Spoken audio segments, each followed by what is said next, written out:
Welcome to the Nonsense in the Chaos. I'm your host, Jolie Rose.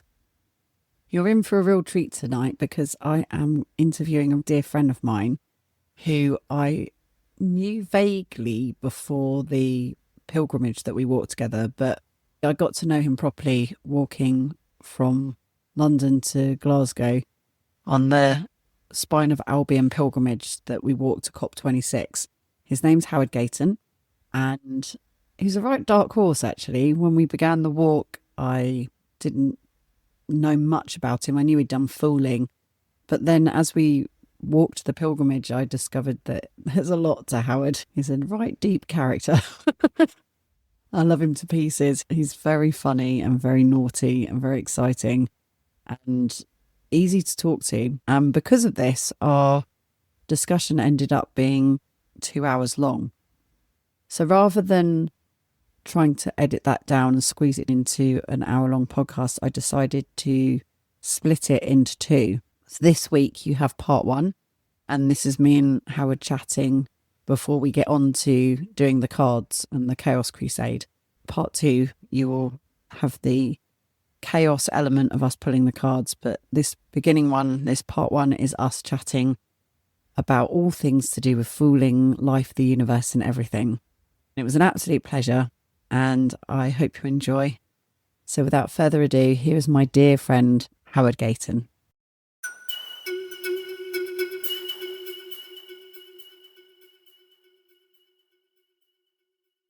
So I thought it would be good to mention right from the offset that you're doing a PhD at Exeter University. What's your research based on?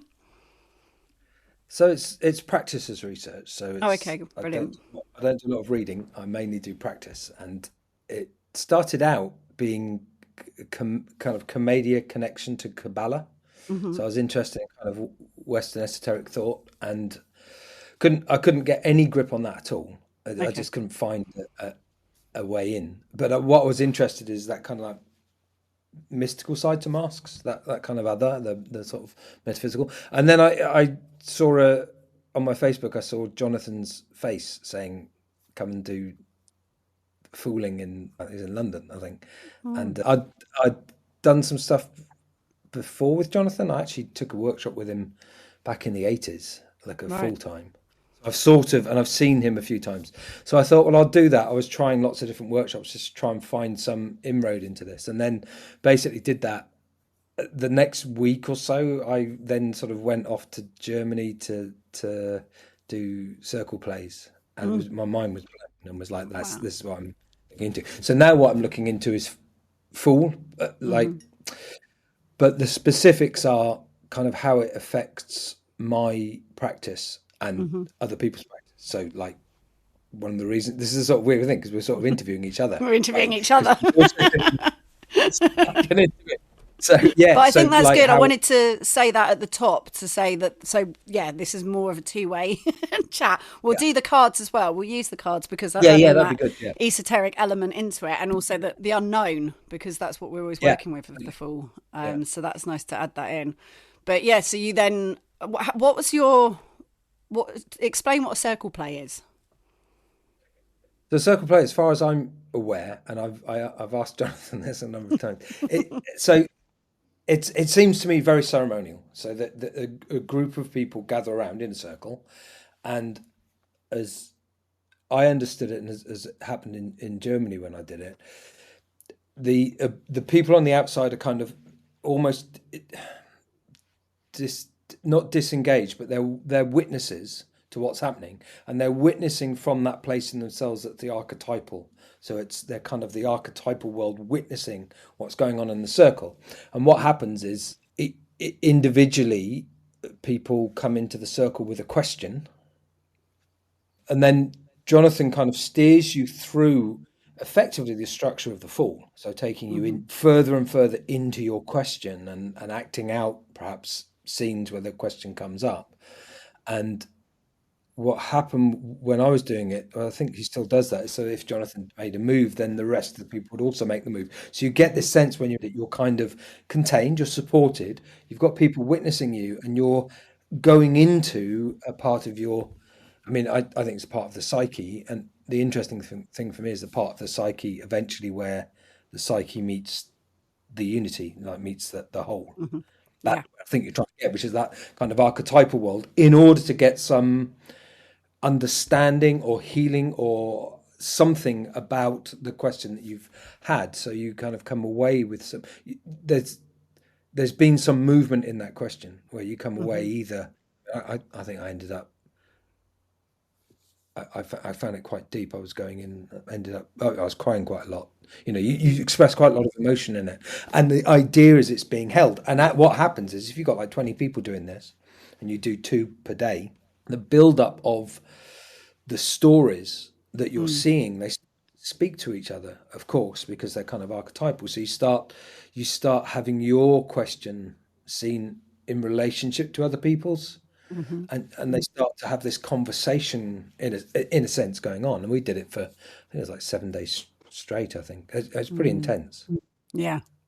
Yeah, it's my favourite bit of fooling. I do absolutely love doing the circle plays. And I found that the more we did them, the more you became aware of what your flavour was. And that's what this is in a way an answer to some of your question about how this has then affected my practice, is with the Which Fool Are You course. What that is for me is me exploring with people what their archetype is. Because the thing that I got from the circle plays was after a few times of doing it, I've only done about, well, I did about 3 with Jonathan, and then we did a week of doing stuff with Max, which was Right. really interesting, where we started to invite audiences to sit and watch. So we still had that circle of witnesses and we still held that space where we did the circle play, but people were watching us as an audience. And I was quite, yeah, like really about it. But it blew they were students, they were 18, 19. It blew their minds. They said, I didn't know you could do this with theatre. And it blew them. I know that changed their lives. So I'm kind of interested in exploring how we might be able to do more with that. And I know that Max was interested in that as well. It's something that I'd like to explore more. But by doing the play a few times, especially ones with Jonathan because they were so intense, I started to notice a like pattern or like an essence that was my character, that was my, because it's your inner world. So you Yeah. start to see what the flavour is of your inner world. And then where I then went with that was I just gave myself absolute permission to fully embrace that. It was like my inner world is quite sexual, it's very adventurous, it's very brave. And I just kind of took all of those things and went, okay, well that links to Aphrodite, that links to Artemis, it's working class strumpet, it's Nancy from Oliver Twist, it's Willow from The Wicker Man. It's all of these characters, and they all belong to me and I belong to them. And then what I do with the Which Fool Are You course is I support other people to find that. And we make altar pieces where we've got, I've got Pat Butcher on my altar and I've got Miss Piggy and I've got Right. like all of these Yeah. bits of my lineage, and then I own them all. And what I've then found useful about that in my everyday life is when it comes to making decisions, like when I was vegetarian for a while, I'm not now because I can't eat wheat and dairy or pulses, so it kind of limited. I had to sort of bring meat back in. But when I first became vegetarian, the thing that I loved about it, having been someone who could eat anything and would eat anything, was how actually too much choice is a bit depressing. I think it actually is bad for your mental health. And I actually liked going into a restaurant and only having one choice. It was like, that's the vegetarian option. That's what I'm having. Yeah. And Yeah. that's what I feel like with the archetypal stuff, is that once I know what my archetype is, I still could have anything else on the menu. Like because they're all in you. The inner divine jewel, you have your facet, and it's a see-through jewel. So when you look through it, you can see all the other facets, which is why as actors and as fools and as performers, we can play all the parts. We can be a bridge, we can be a tree, we can be a Donald Trump, we can be any of these things because they're all actually within us. But our facet has a certain face, it has a certain thing that it's bringing to the party. Yeah, I get that with masks. So I work in Commedia, so with Mm. like Italian half masks. And when I teach students that, there's one of the things I say, I've sort of imagined it like a cookie dough cutter. And Hmm. that's the archetype of that mask. So the zanni or Hmm. the dottore or the pantalone. And we each have elements of that, of all of them in us. Mm. they all come out in different ways. So for one actor, it might be they sort of do the head of that cookie cutter. Another one might be the limb or something. And so you get these different aspects of the mask. The mask is opening up, but it's still a cookie cutter. It's still a mask, but there's all these different relationships. And you nearly always get the same thing where, yes, you get people who relate to, can do some or two, but suddenly they'll get one. And they just like, they literally just come alive. The mask suddenly comes alive. And that's the most amazing moment when you go, right, that's your mask. Yeah. You are a zanni, or you are a pantalone, or are a dottore. And it has a similar thing, I think, with that. I mean, what fooling did to me, I realised I had quite a hard time because I was getting really annoyed that I couldn't do what Jonathan can do. Because if you've seen Jonathan perform live, if he's on it, it is mind. And then I realised I was doing Punch and Judy, and I realised that I'm not that kind of fool. That actually, if I just sit in the fool that I do, which is Punch and Judy, and allow that archetype to come through, and I realised that's where my fool expresses. It's in Punch, it's in Commedia. That's it, and it's so coming back to my practices from doing this journey with fooling has totally changed my understanding of them, the way I do them, the way I teach them. It's just it's like added. I always thought they were three-dimensional. It's almost like they were two-dimensional, and suddenly you've put a light on their three, or maybe they were three and they've got a dimension. There's something that the fool brings, which I think is that archetypal, that unashamed realization that theatre is at its heart metaphysical, that it's about the other. And theatre, for most of its history, that's what it's been about. And then materialism came along, and we went, no, it's not about that. But it is. I mean, or certainly, stuff that we do, like with mumming and things. It is. It's magic. I mean, I'm guessing you've read the Death and Resurrection show. Have you heard of that book? No, you must send me a link. You're going to love that book. It's really hard to get hold of. I was talking about it with another guest, Rebecca. It was fundamental in my journey, and I read it before I met Jonathan. So when I met Jonathan, it made complete sense.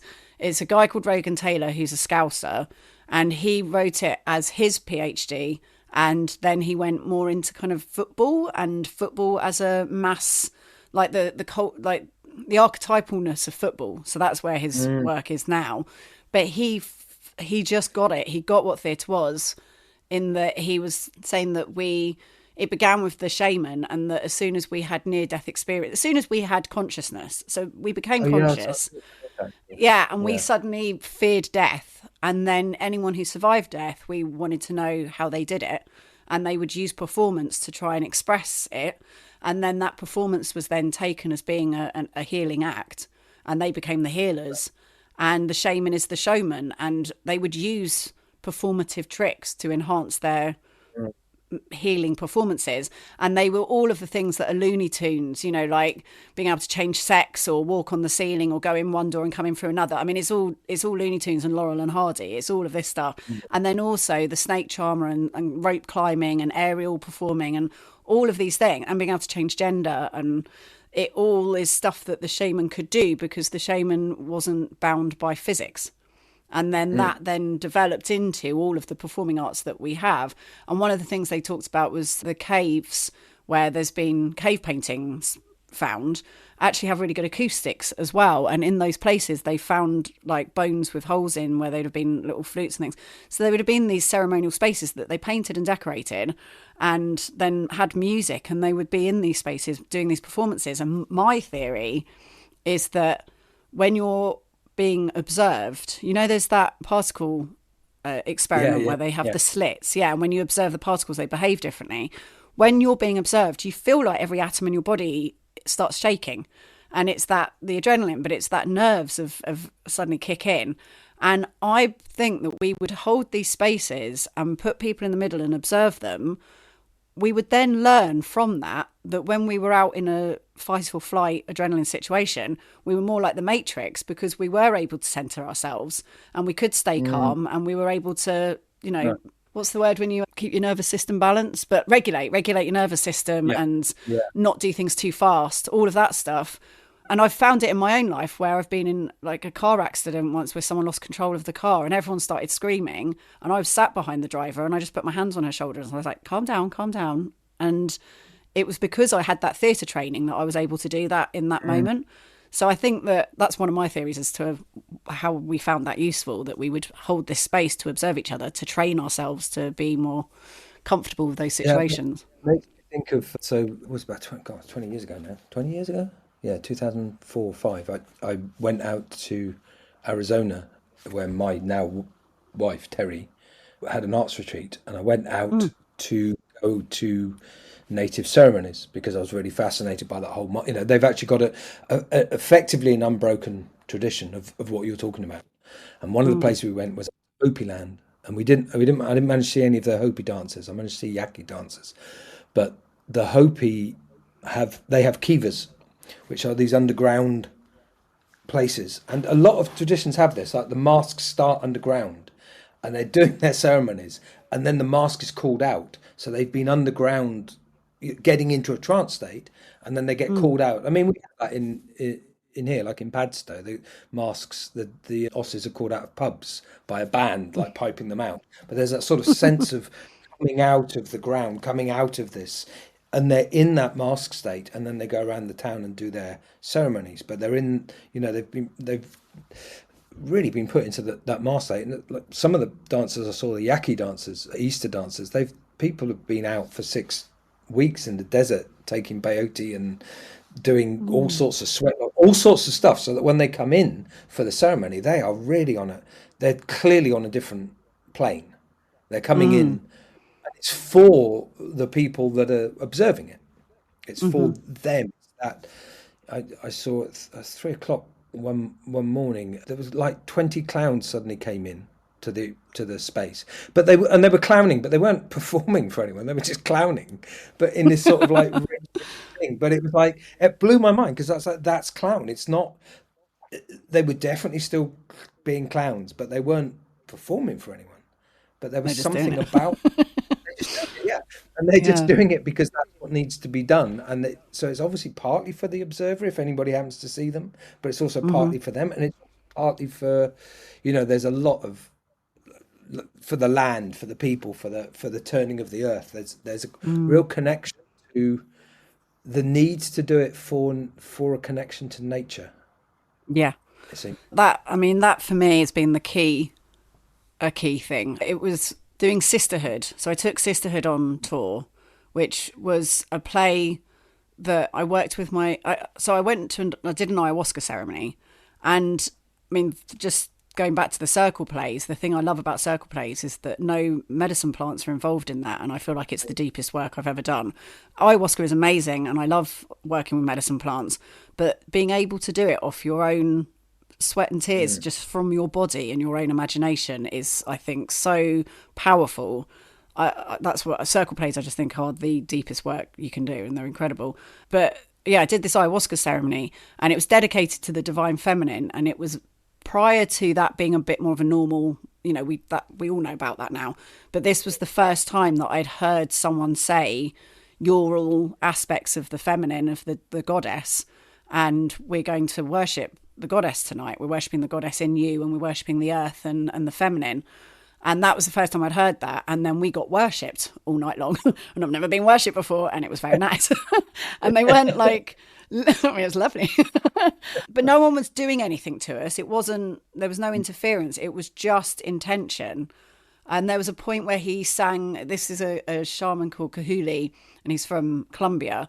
And he sang into the back of his drum, and it just sounded like an ancient singing from the back of a cave.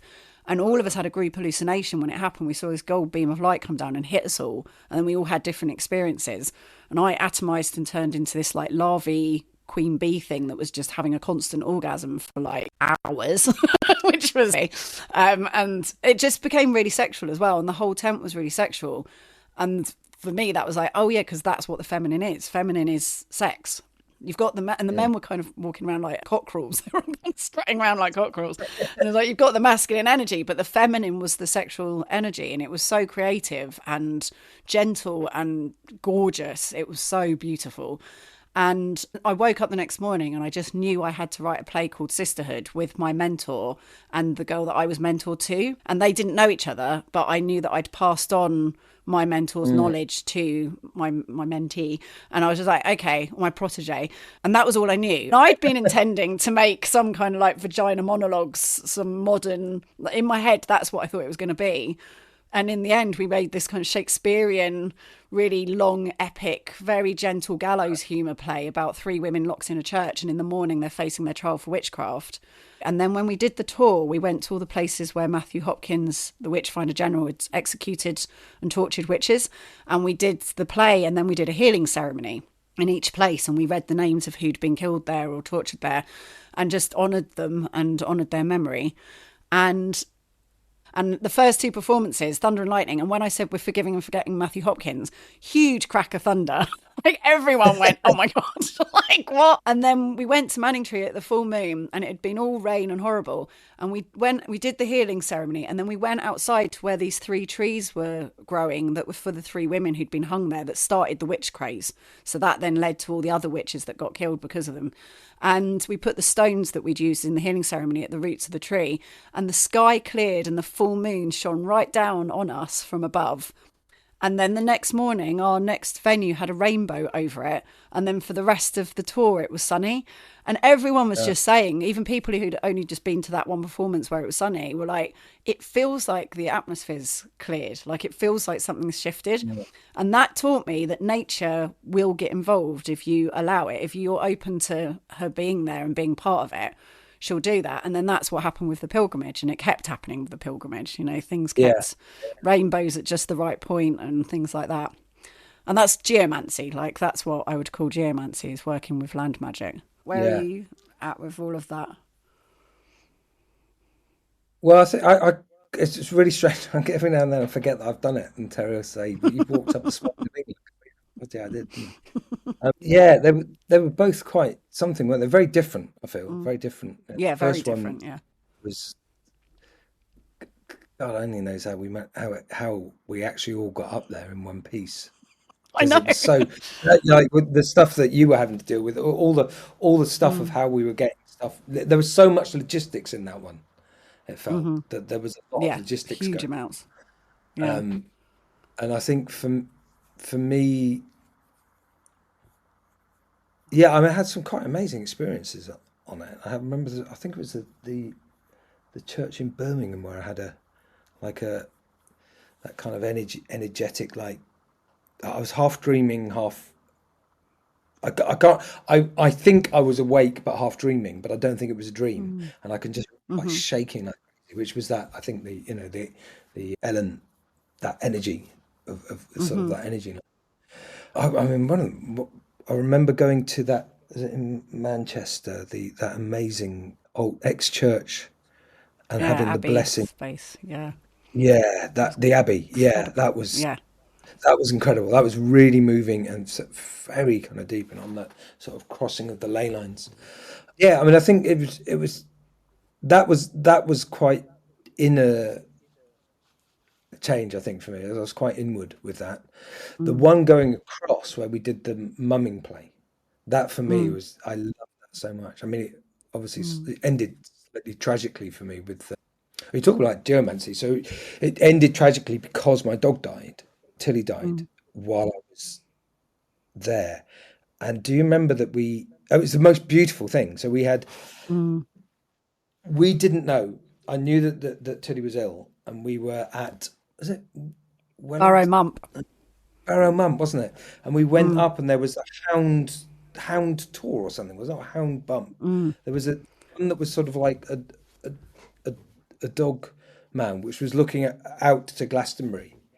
And isn't it a dog nose? Wasn't it a dog nose? Is it like a dog that? nose? It was something to do with yeah, but we didn't know until after. Someone suddenly told us while we were there. Yeah, exactly. And then I got this call that I had to go back because Tilly really only had a day to live, and we did the show to the spirit. There was no one there, and we just did the show. No, we did it to the land. To the land, yeah. And it was really that felt really good. It was like we did it kind of honouring Tilly. So up until that point, I'd had best time. I just loved that show, and that because that one we didn't have any logistics because we just have whatever you could have on your back, and that was it. That was it. A tent, little individual stoves, and we would camp and had some amazing Yeah. experience, didn't we? I mean, we camped only we did Yeah. some wild camping. We had a lot of times when people would just put us up, and it was much easier because there's what seven or eight of us most of the time. So rather than like 30 people.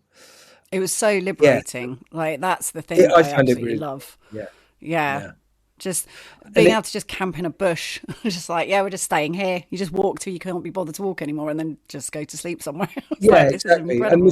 the show itself, I found very liberating. It reminded me a lot of the early work I did with my company, where you just turn up somewhere and just go, "We'll do it here." Just it was just so much easier to just do the show. I mean, we did it outside of pubs. We did it in stone circles. We did it We did it outside when we went to the St Michael's, and we walked all the way there, and then it was shut. So we did the show. And Do it you was remember? shut We did it out the at gate. the So we gates. did it outside the gate. It was a really good show. So really. Yeah, it Um, was brilliant. I love that show particularly seemed to be that really much more adaptable, because it was, I don't know, 20 minutes long or something, 15 minutes long, and that was really like a mumming show, and that felt really good along that particular line, I think. Yeah, Um, well, it's so connected. I mean, it is the St. George line because yeah, I've just been looking at this again because I've been writing the book about the first one I did along that route and how St. Michael's the inner world and St. George is the outer world. So they're both the dragon slayers, but St. Michael's right, like the inner world version and St. George is the outer world version. But you'll often see them in churches together, the stained glass windows together. And on the St Michael line. So we yes, performed it in the church, and now our yeah, which church is is so amazing. very well. When I do my os here, I get blessed in the church by the vicar, and Oh, then wow. blessed with a pagan blessing, and then we're called out. And this year we did. So we've set up now a Chagford Mummers. So when you I like know. come So we're going to through, have a mum off, aren't we? In yeah, autumn, we're having a that, mum off. I that's can't the wait. aim. And we did a version of Robin Hood in the church over Christmas. So we have a thing called Celebrating the Earth, which was started at the same time as that first pilgrimage. If you remember, going up to Cop, because Cop was in Glasgow, and it's a big sort of thing. There were a lot of people from town set up a thing called Celebrating the Earth in the church for the weeks leading up to Cop, and it was a non-denominational, it was just celebrating the earth, and it was like finding a way for anybody, pagan, Christian, atheist, anybody, to come and just be in a space which celebrates the earth, and it has poetry and all sorts of things. And it was so successful that it's carried on. So every month there's this celebrating the earth, and it's all different. So the mumming show was a Christmas thing. There's normally some people reading poetry or playing some music, and then there's a sort of time of reflection, and it's an amazing thing that's kind of happened, the actual the sort of elders of the church really like it, because it's bringing all community back into the church, and it's like suddenly the church has become all of ours Oh, that's again. wonderful. Our Yeah. dog, our new Lottie, because she goes to it quite a lot. Whenever she goes past it, she tries to go in because dogs are allowed in. Yeah, so it's really nice. Oh, which is what it should be. I've got a friend here who did the pilgrimage to Boomtown with me, and she's marrying a vicar, and she's a witch. She's a pagan witch, and she's marrying a vicar this year, and that's what they're doing where they are as well. And it's this. What she was saying is, you've got these resources everywhere where there's these buildings that are set up for spiritual, moments of spending time together and being in community and connecting with the inner world, and they're not really being used. And surely we should be exploring how we reinvigorate them and bring community back. Exactly what is happening in Chagford. So that's brilliant. I love that. Yeah, I mean, it was wonderful to be there. It did feel really strange playing Beelzebub and the fires of hell in the middle of a church. That was really yeah, funny. Mary Tinker being all sexual. It was very funny. But yeah, it was wonderful. And what's great about that route as well is because it's a much gentler way of life. We found that different with the Spine of Albion, that when we were doing the Michael line, people told each other 10 miles ahead, and we were being invited to places as we went along. So we were suddenly being invited to the school, or, that kept yeah, happening. It happened less on the vertical route because it's through cities and people are just busy, so they're not hearing that you're coming because they're going about their Yeah. city lives. So that was quite different. We had to arrange it more in terms of arranging performances along that route. But yeah, that's the thing that I love about the Michael route. I do feel, and this is just me finding patterns in things, but I think it's interesting that east west is air water, so east is air and water is west, and that's the inner and outer thinking and inner world. And then north is earth and south is fire, and that's more kind of action. So, and that's how I feel like the lines are. So I feel like when I walk the Michael and Mary lines, that's about my own inner, it's like refilling the well.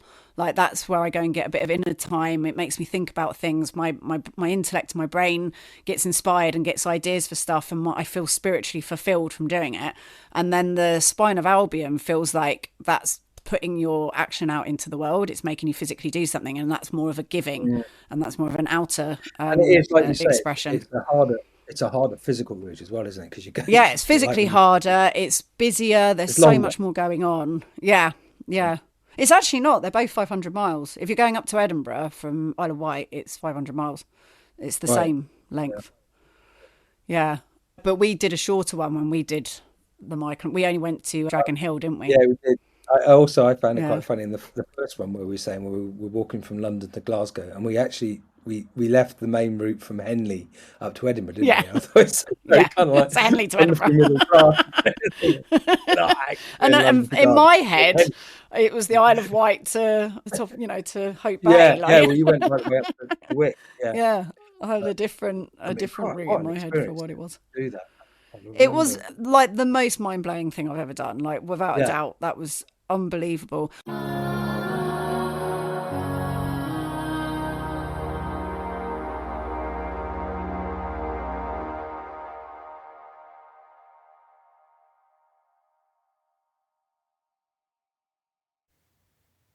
If you enjoy this podcast, then please consider supporting me on Patreon. This is patreon.com/Jolie Rose. I'm dreaming of the day that this is my full-time job, and I hope that this is something that I am able to work towards. The difficulties of living on an island where there isn't a huge number of people to be the audience and to share experiences and events with, it means that I can once a year put on a festival, and possibly I could once a year put on a show, but it's not the same as when I was living in Brighton or living in the UK, where I could just put things on and do things constantly and get funding from the Arts Council and just live the life of an artist, which I've managed to do for the last 20 years and I'm very proud of. But now I've moved here, and it was really important to me to make this shift. Like, I moved to be more in nature and more in the land, but also I felt that the world of theatre that I had been part of for the last 20 years had become quite toxic, because it felt like the only people who were able to afford to make that living as an artist and work in that world were people with money in their background. And I'm not saying anyone with money is not welcome to be in that space, but when it's only people with money, it became more and more toxic feeling to me.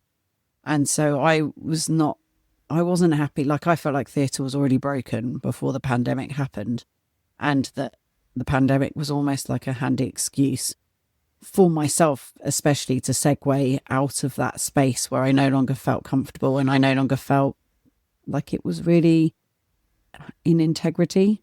And I shifted into hopefully writing, but being more in nature and being in this amazing space where I don't need to be able to drive because there are no cars. The island is only 1 mile wide and 3 miles long. And for me to be able to connect with audiences and connect with people online rather than physically. I was on the road all the time and moving around all the time and going to meetings constantly, and just my carbon footprint and hecticness was off the charts, and I didn't want to go back to that life as well. Like, it felt like we learned something from the lockdown, which was to slow down and to live differently. And I've then found myself in this completely different reality doing that. And I want to stick with it. I want to keep to still be an artist, but in this space, which is a completely isolated island, miles away from everybody else, but with the power of the internet. And we may not have this forever. Who knows how things are going to pan out in the future. But while it still exists, I'm going to try and build my career around it. And so any help that you're able to give me is hugely appreciated. This is work that I'm hoping nourishes you and gives you some sort of spiritual solace and strength and nourishment. And if you feel like it is doing that, then if you're up for helping me to literally eat and be able to pay my rent and buy new equipment. I'm not happy with the equipment I've got. It would be amazing to be able to pay an editor one day because it takes me so long to do. I'm doing everything on this and I'm learning as I go along. I wasn't trained in anything to do with sound previously. It's been amazing to learn a new skill. I love learning new skills. But any help that I would be able to afford to pay for at some point would be great. And yeah, to be able to make a living from doing this would be amazing. So if you're able to help me, the first tier of the Patreon is just £3 a month, which is the same as you buying me a coffee to say thank you. That would be amazing if you feel like you would consider doing that if we were in the same physical vicinity as each other. Then if you're up for paying me a cup of coffee a month, that would be great. And then if you do the second tier, which is £9 a month, which would be the same as you like buying me a sandwich. Things are so expensive nowadays. It's not like you'll be buying me a meal, buying me a bit of a meal, buying me half a meal. If you feel like you would be willing to buy me half a meal to say thank you for the nourishment that you get from listening to this podcast, then for that, you also get to see the videos of the podcast and any other free bits of stuff that I get to share and discounts on courses and things like that. And mainly a huge amount of appreciation from me. And I do appreciate so much the people who are already helping me. Thank you to my Patreons. I really can't say how much it means to me that you're supporting me. It feels such a treat whenever I see something's come up and someone's signed up. It's the best feeling in the world because you just feel so appreciated. So I really do appreciate you back for doing that. Thank you. And just to let you know about some of the things that I do that you can come and take part in is the moon ceremonies that I do every fortnight. If you want to join these, they're free and they're over Zoom. And all you have to do is follow on Facebook or Instagram, which are both at Kriya Arts, KRIYAARTS. If you follow me, then you'll see the links. I put them up every fortnight and you just come along, and they're really nourishing, beautiful spaces that I need. So they're like the grammar in my life. They make me stop. They make me sort my house out and make it into a sacred space. They make me connect to the cycles and the seasons and to every aspect of personality. By following the wheel of the year in astrology, you check in with every aspect of humanity within yourself and within the bigger picture. And I love it. So you're welcome to join me for that. It also, by the time this goes out, is about a week before Beltane Festival, which is just terrifying. I cannot believe it's so soon. Point of recording, it's 2 weeks away. But by the time this comes out, it will be a week away. If you want to come to that, there might be some tickets left. We are close to selling out, but it would be lovely for you to come if you're able to. And probably a bit late for you to be deciding to come from England, but you could try. But if you're in Guernsey or Sark, then please do come along. It's going to be amazing. Burning a wicker man and dancing the maypole and Morris dancers and Mama's plays, and then a host of wonderful bands in the evening.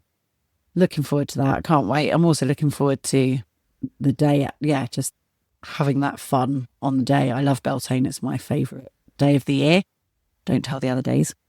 So that's going to be great. And then after that, towards the end of May, is the beginning of the Which Fool Are You course. And I urge you to do this course if you are in any way interested in the stuff me and Howard are talking about in this podcast and can see or sense the power of working with archetype, then do get involved. Do come and join for this deep dive and this deep journey. I'm really looking forward to giving myself over to this cycle. I do it every year, and every year I learn something new, and I'm going to rewrite a myth this time. I'm going to rewrite the story of Venus, where she bins off Mars and gets together with Mercury. That's what I'm going to be doing this time. So I'm going to be writing a myth, which feels like big work. So come join me if you're up for doing some godlike level archetypal work, really messing with the matrix and creating reality. Then come and get involved. And yeah, there'll be other things happening throughout the year, but that's it for now. I will let you know as other things come up. But yeah, exciting. It's nearly summer. Back to the show.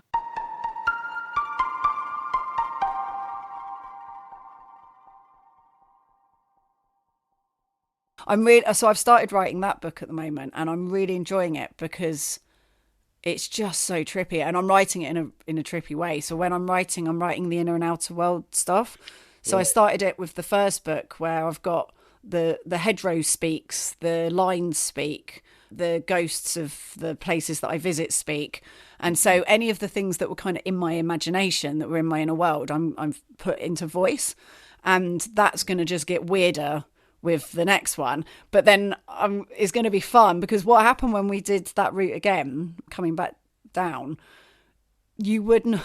We had the funniest experience. You know, that day, the day where we went over whatever that forest is, that wasn't a forest, that was just a great big hill through the rain, where when we were standing in the wind, we were like at 45 degrees. Oh, yeah. But that route, That that day's Edge. walk.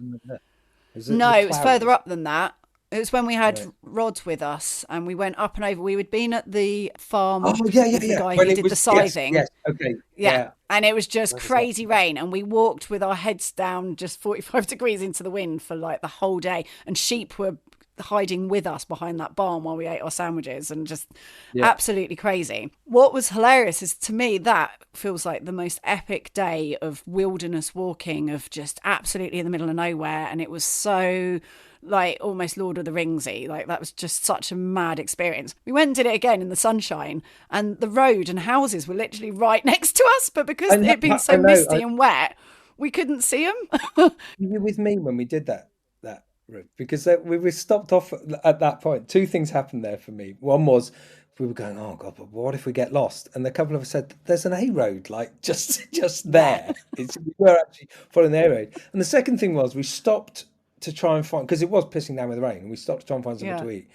We all really wanted to go to the toilet, and there was like a chemical. Do you remember that? Yes, that's right. Chemical yes, toilet. It's like a festival toilet in the middle of. It's just like, okay, well, that's that kind of magical thing. With the toilet. Just the weirdest experience. Yes, it was. So that when we did it this second time, that was all totally. It just looked all the way through. It looked like some footpaths between just where people lived. It was so funny. So it made total sense that there was chemical toilets there, because there was just people everywhere. Like, it was really funny. What a mad experience.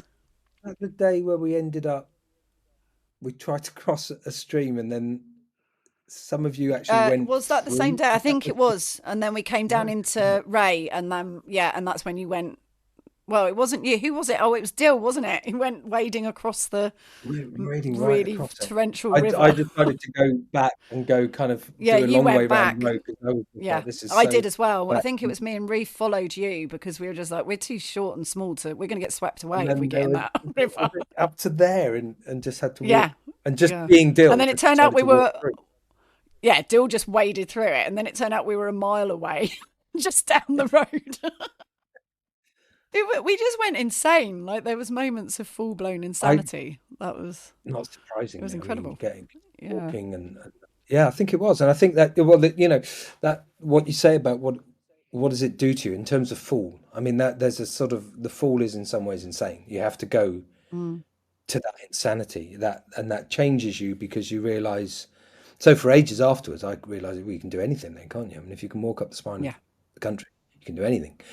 And that space of the Fool, that's one of the things I got out of doing these. And I hope I better come back and do. I couldn't do last year because my daughter got married, and this year I can't because I'm writing up my PhD. But I hope I better come back and do them again, because there is something freeing and freeing of the mind, and this not doing something normal.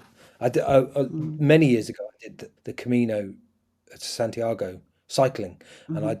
I had 2 weeks out from a massage course, so I thought, oh, I'll do it. I'll fly over with my bike, and then I'll start in France and I'll cycle. It'll be fine. I only have to do like 90 kilometers a day, and it'll be all right.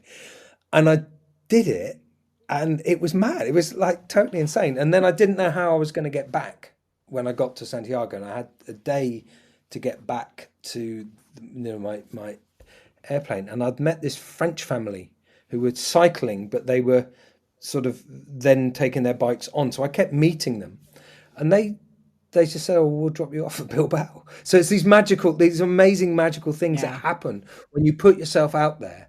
I remember you Mm, saying that, like your belief was when we started that program. You said, "Look, magic things will happen. It will, stuff mm, will happen. There will be times when you sleep in a ditch, and that mm. happens. But there will be That's part times of the when adventure, though.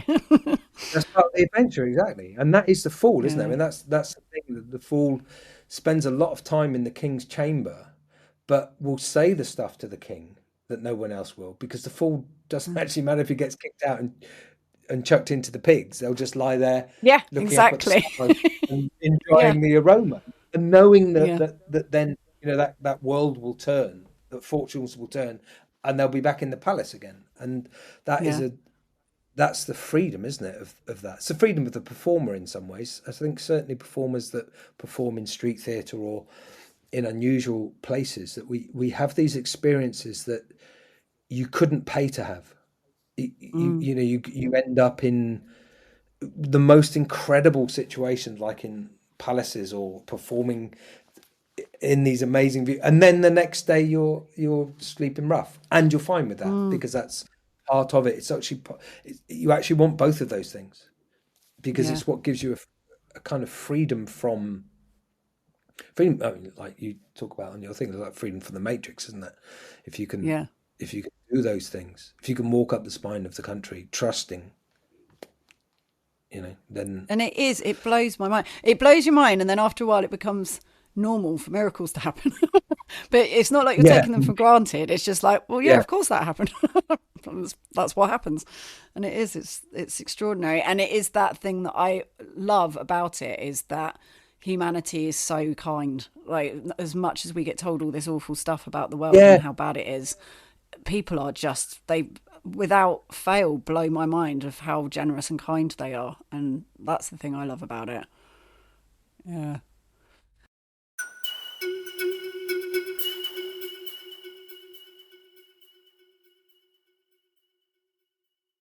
I wanted to ask you, I can't remember, I was just Mm. trying to remember his name. I think his name's Herbie.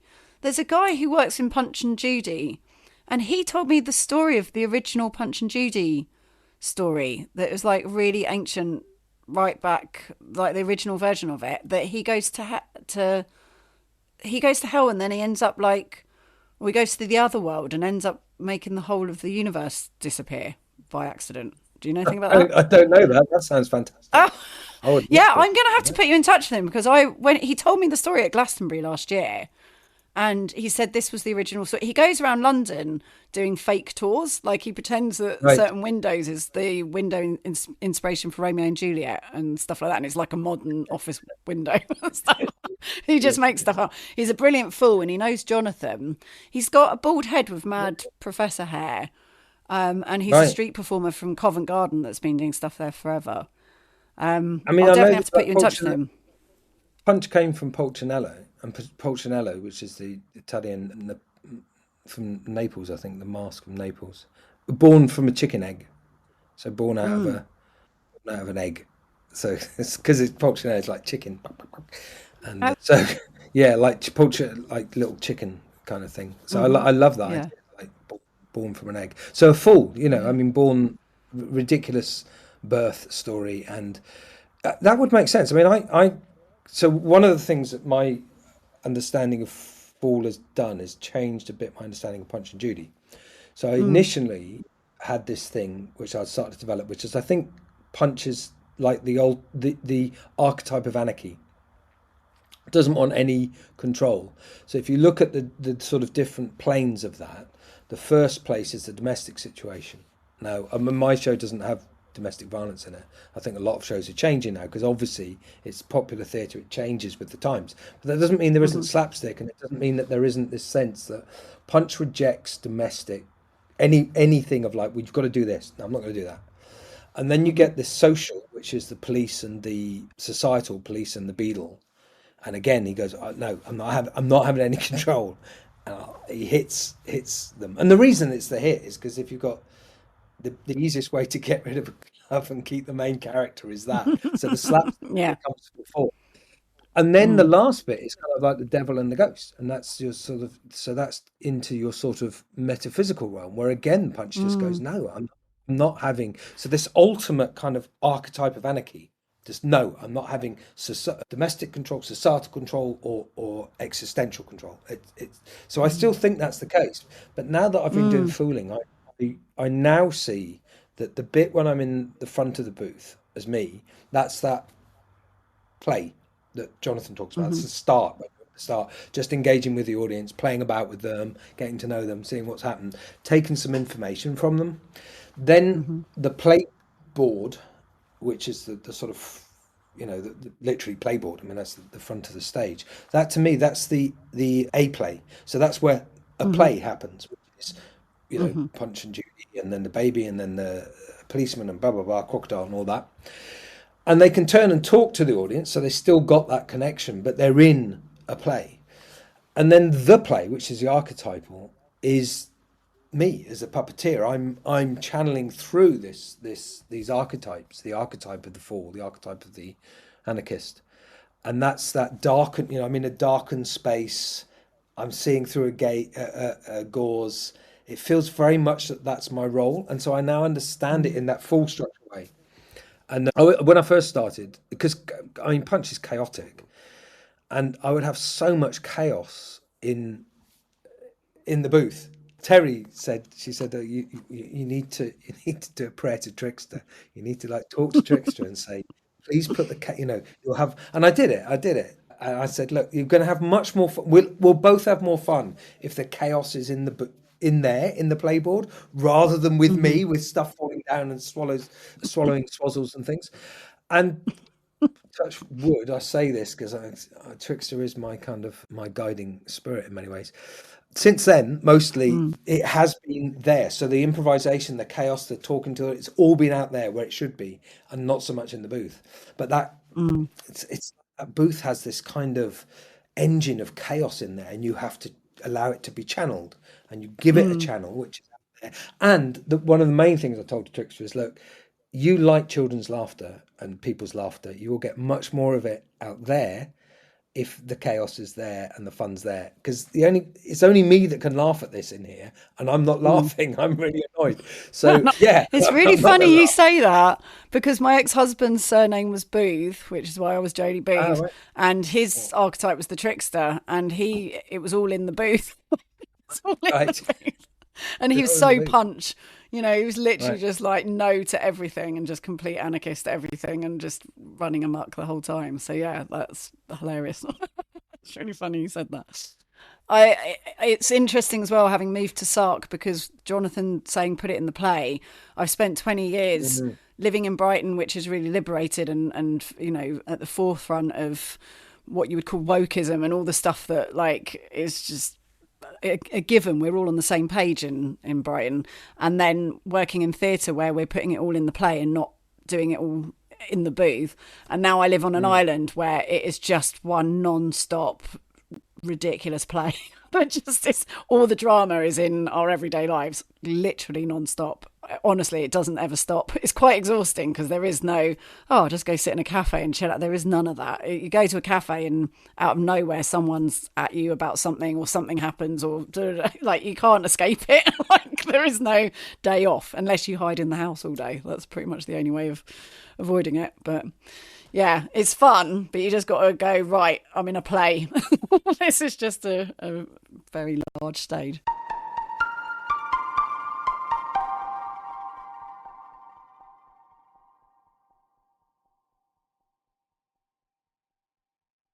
So can I ask, so since I'm sort of partly interviewing, can I ask you a question again, going into Yeah, go this for thing it.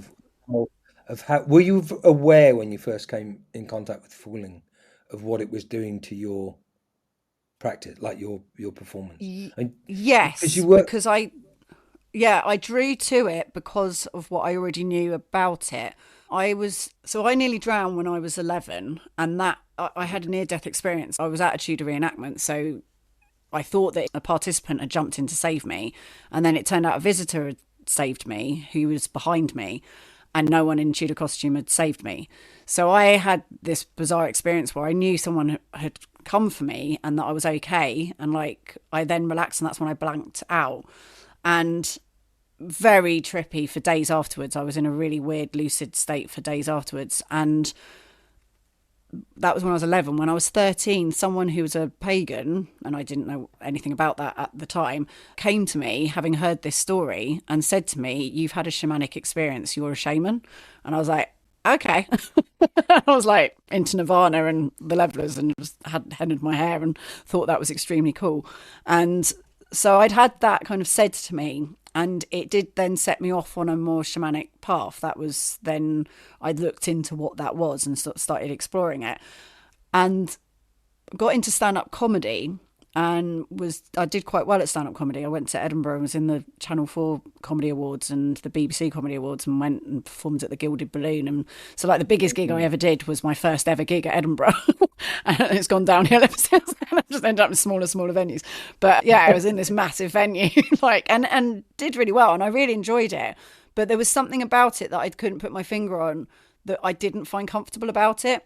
And then two things happened. One was the Death and Resurrection show book came to me. I don't remember how I came across that in the first place, but also Clowns for Beginners. Strangely, their name is Joe Lee. The person who wrote it was called Joe Lee, and it was this cartoon book of clowning for beginners, and it's brilliant. And it starts with the shaman as the superstar, the showman, and it works its way through, and it links to Chaplin and Laurel and Hardy and the Looney Tunes and all that stuff. And at the same time, I got the Death and Resurrection show, and I then got my mentor. So this was like 2021. I'd moved to Brighton and I went on the New Deal with Labour, had like created the New Deal for people on benefits. And I said, I'm a theatre practitioner. I want to be a theatre practitioner, which was brilliant because they couldn't just like send you out of the job centre to go get a theatre practitioner job. So they're like, well, I'm going to have to just give you money until we make that happen. And they said, well, we've got a mentor for you who's a theatre practitioner. I was like, cool. And it was this woman, Andrea Brooks, and she was teaching MA acting at E15 for years. She's just retired, but she was teaching it there for years. Absolutely brilliant. The most witchy, magical person I've ever met. She's so magical. And she's the one that I wrote Sisterhood with. And I met her and we went for a coffee, and she had this A4 sheet of paper and she wrote all these things on it that then became my life. So she wrote Angela de Castro clowning, and she wrote Jonathan Kay on there and a bunch of other things.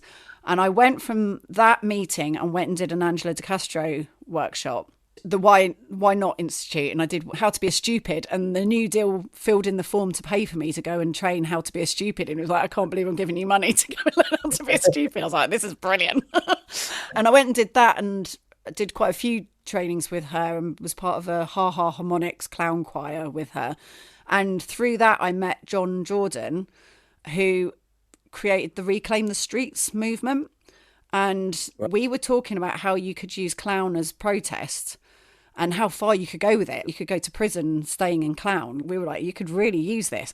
So we then started using clown as protest, and we created a protest group called the Clandestine Insurgent Rebel Clown Army, Circa, which then went viral. That went worldwide, and we'd created like a training pack for it, and then that just went everywhere. And Coogie was one of the clown army, so she'd done the training, and she was now someone who trained other people to become rebel clowns. So that went off and did that, and then I went and did the Jonathan training, but I already was working with his daughter and Daisy Campbell, Ken Campbell's daughter. So Ken Campbell's, do you know about Ken Campbell? Yeah, his daughter Daisy and Poppy both lived in Brighton, and me and Daisy and Poppy used to put on cabarets together and did work together. And it was through that Jonathan had lost his administrator. He'd had one of these moments where everyone had buggered off and left him, and he had nothing. He was starting from scratch again. And Poppy said, well, Jolie does administration, because I was doing that on the side to kind of make my money. And he came to me and said, would you be up for supporting me with creating a tour? And then we talked about, he wanted to have people he could perform with on the stage. And I said, well, the thing is, it takes a long time for anyone to learn how to work with you. So then I said, well, what about if we create a school? Rather than trying to create a theatre company that you're then teaching, if it's a school that people pay to come to, then out of that, you'll then end up with people who can perform with you on the stage. And so that's how we came up with the academy idea. And so Noah, and then ran that for a couple of years. So I worked with him for a couple of years, just touring him, and then we got the academy going with the help of Battersea Art Centre. And like, there was how did it impact your actual, like, your thinking on what, like, your performance? So initially, I wasn't performing. Initially, I was outer. I was in the outer world with him, and then I asked whether I could join, and I joined in with it, and the thing that had not sat right with me with the stand-up comedy, which I then realised, was that it was very masculine and it was very outer world. It was almost like it was an ego competition of like trying to be the funniest and the banter and all of that. There wasn't the heart, there wasn't the emotional connection, and there wasn't the archetype at all in stand-up comedy. I think it can be there, like Bill Hicks is very archetypal, like it can be there, but that was the thing that was jarring with me. And so when I then worked with Jonathan and sunk into it, it was like there's a difference between telling a joke and being a joke and being able to laugh at yourself in a universal way where you're like, this is my foibles, this is my junk, and I see this junk in you, and I can see that, you know, you're understanding it, and that means I can be vulnerable with you, and then the audience are happy to be vulnerable and open up, and it's that connection. And then, I mean, it then just goes so infinite. I mean, once you're in that space and you're connecting with that space, it feels like, I mean, you know, I can get to the point where I'm like, I think the whole thing's a play. So when I'm saying that Sark's a play, I think the whole thing's a play. And that's why I'm interested and keen on the archetype exploring, because that's like, well, what's my part in this play? What lineage am I part of that I'm here? What's the mask that I represent here on Earth? And then how far you can go with the whole create or be created. So for me, it is in my performance, but my performance is very much in the outer world. Like, I feel like I do more sort of everyday life disrupting than I do come and see me do a performance. I don't really do that much. Even when we do the Mummers plays, it's us disrupting reality by turning up at your town and village and going, look at this bunch of weirdos and we're going to do a play. And it just makes people go, oh, right, reality isn't this fixed construct. So yeah, for me, it's very much kind of flowing that inner world into the outer. That for me is that kind of that way that it starts to make your inner and outer world. I was listening to some of your early podcasts. You talk about that kind of sphincter, like loosening it so the inner and outer world starts becoming less tight. So you're. I mean, that's my experience, and it's experience I think of quite a lot of other fools. Is that So I got this from Commedia, our mask maker, Ninian Kinnear Wilson, who's dead now, unfortunately. He's a superb mask maker, massive biker, used to ride a Harley Davidson. When I first met him, I was terrified of him. He's the nicest guy you could ever met. And he said that Commedia it's not a theatre form, it's a way of life. Yeah, totally. And that really stuck with me. It's like touring with people, setting up your stage in someone else's space, the sun going down the stage, you eat on the stage, you lie on the stage, perform on the stage, and then you pack it away. So you're carrying this sacred space around, but it's also it's sacred and profane. It's like all of those things, and it's not for everyone, because that thing of, you know, sometimes we would be put up in hotels, amazing, and other times we'd just be sleeping in the van on the stage and having to get drunk in order to fall asleep because it's so uncomfortable. It's freezing. And then it's freezing and really uncomfortable. And then so that kind of way of life thing. So I think that's something I found with the Fool is that. And what's interesting is how much people seem to either be drawn to it like you. I think a lot of us are drawn to it because we're already sort of doing that, and then Mm. suddenly you come up with a teacher, in our case Jonathan, but Frankie or other Mm. people teaching you, who Mm. start to give you a like, well, what if you take what you've got there and think of it this way and start doing it that way, and it suddenly opens up that possibility, and the Yeah. possibility of this kind of unity, isn't it? I mean, it's like that disruptor, that the fool being the mirror, the and the sense of which I go in and out of this. I lose this quite a lot but every now and I come to it, is exactly that thing that you can create your life, Mm. and you're allowed to. And actually not allowed to, but you are doing it. It's Yeah. happening. So Yeah. Yeah. you have Yeah. that sovereignty, because we're sovereign beings and Yeah. we are naturally creative. Yeah. It's just that so many of us fall into patterns that are told to us Yeah. from someone else, Yeah. and that breaking out of those. It's not to say breaking out of the patterns, because actually, as you say, it's like just being aware of the patterns. You might be in it, Yeah. but you can break out of it even while you're in the pattern. As long as you recognize it, as long as you're aware of it, you can Yeah. then start playing with Yeah. it, I think. And it's fractal. So the thing that I'm having at the moment in the government, because I'm in the government here in Sark, and I'm Mm. seeing, so I can't go fight Trump. I'd love to, but I can't. But I have tendrils of his archetype on the island in the government with Mm. me.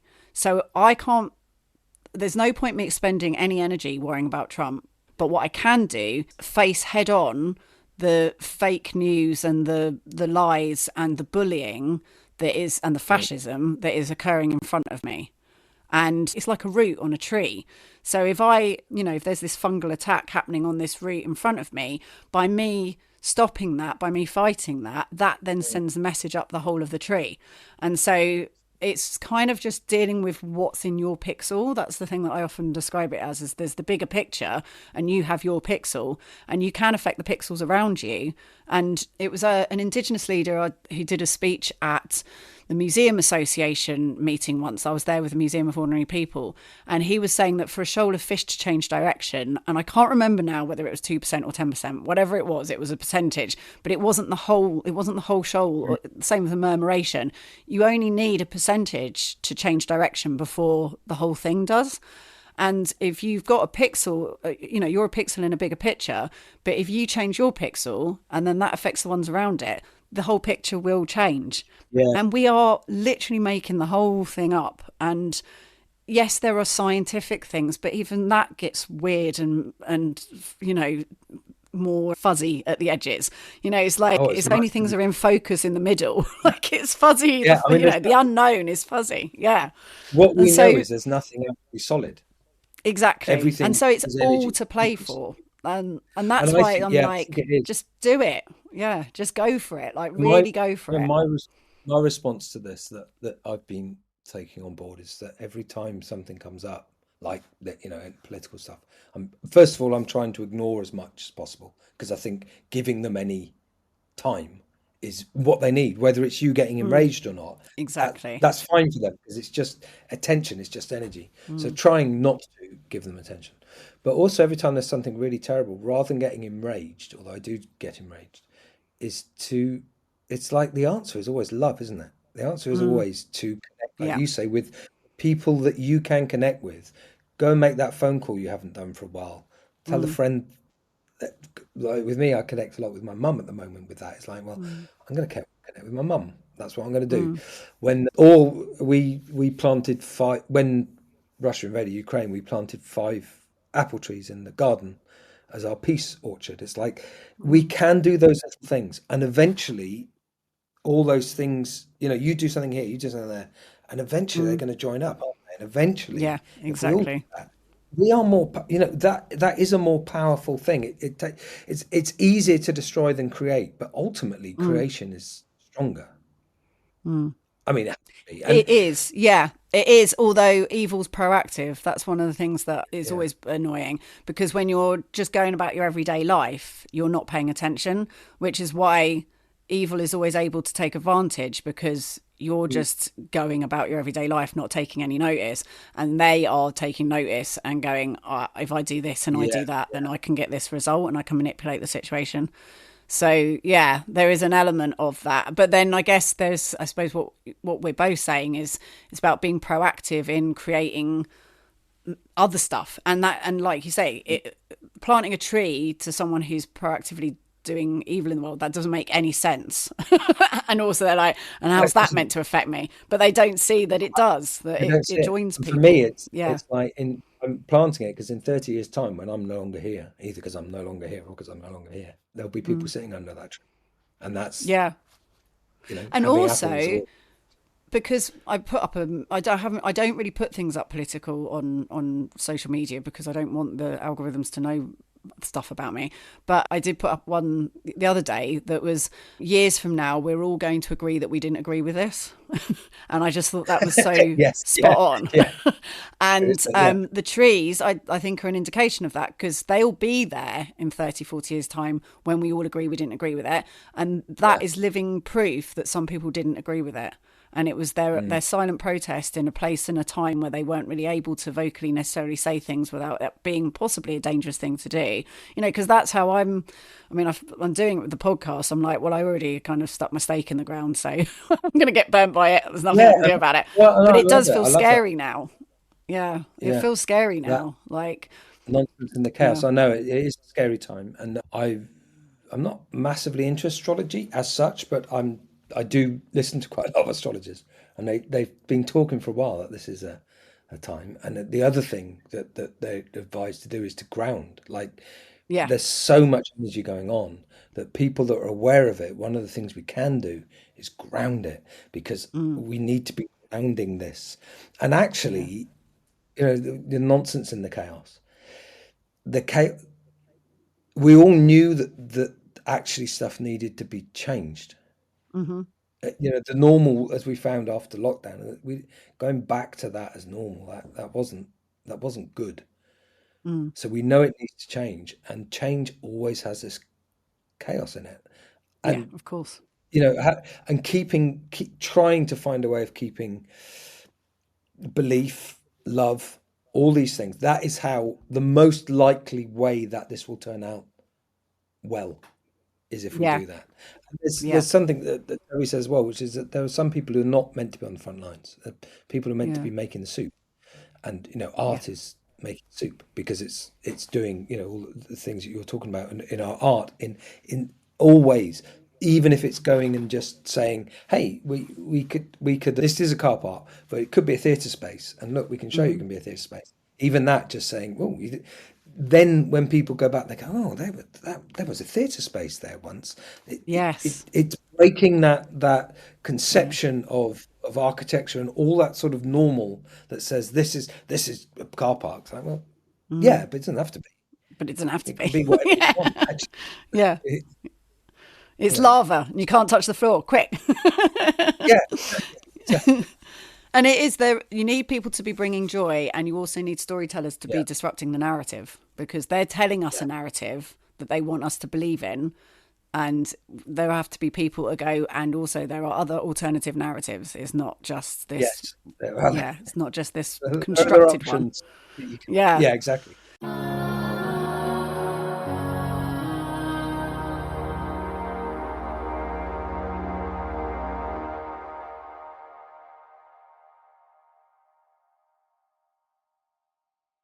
So that was the unbelievably awesome Howard Gayton. And I just sat there listening to this, editing it, and I was completely lost in the conversation. And then it came to an end, and I was like, oh, I could have listened to that forever. And I literally could have talked to Howard forever. That is the initial preamble chat. We didn't get as far as the pulling cards, but we have a whole additional podcast of us pulling the cards and discussing the Chaos Crusade. Watch this space and you'll hear more from Howard. I hope you enjoyed that. I really enjoyed listening to it and editing it. He's absolutely awesome, and such a rich, juicy conversation. There was so much in there that I was just inspired to listen back to. And I love talking about art, like really getting in there to the nuts and bolts. Talking about art is probably my favourite thing in the world to do. I remember once hearing a musician going, I only want to talk about music. I'm only interested in talking about music. And I was like, oh, I can't really do that because I don't know much about music. But I do know what he means, because when it comes to talking about art, I could just do it all day long. So I hope that you enjoyed that too, and that's, even if this isn't your world, that there's some interesting glimmer and insight into exploring or looking into the parallel universe of a pair of artists discussing their art, and whether that has been insightful or interesting. I hope so. I found it really interesting. That's why it went on for so long. Thank you ever so much for being here, and we'll be back next week. And until then, I shall see thee anon.